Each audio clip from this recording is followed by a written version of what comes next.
Good morning. Happy rainy Sunday from New York City. Welcome to episode 3 of Weekend Facial Plastics. Grab your cup of coffee. Today we're going to be talking about a famous Vatican Museum statue called Leo Kuhn and his Sons and what Charles Darwin has to say about it.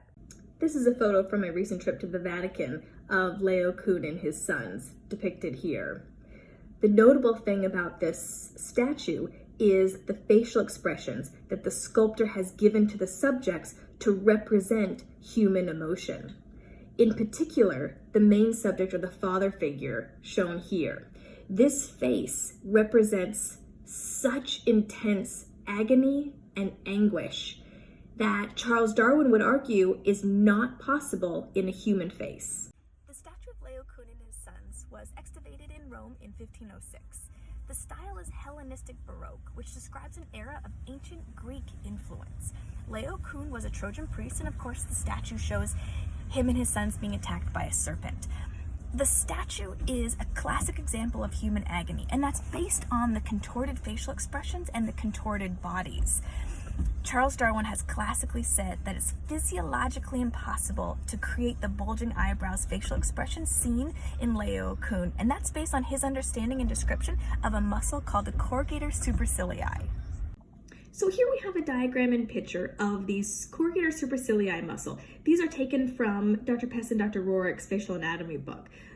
The corrugator has a transverse and oblique head, generally understood. It's positioned again in an oblique fashion above the eye towards the inside portion of the eyebrow. Now, why do we care about this muscle in particular? Well, it's very important and relevant when it comes to Botox injections. So here we have a downward frown facial expression, and this type of a movement here, creating the vertical lines between the eyebrows, is specifically related to that corrugator movement. So when we're doing Botox injections, we usually inject along the inside corner of the corrugator muscle, a little bit towards the tail, and again on the same side. We want to hit the inside corner and the oblique tail to fully relax that muscle and cause lightening and softening of the inside eyebrow area. My friend and colleague, Dr. Masood Saman in Dallas, recently challenged us to answer the question, what is art? As I've been thinking more about these ancient Greek sculptures and the Hellenistic facial expressions, which are over-exaggerated and in a way unnatural and unhuman, the sculptors are creating emotion and diagrams of that which they've never actually seen with their eyes in real life.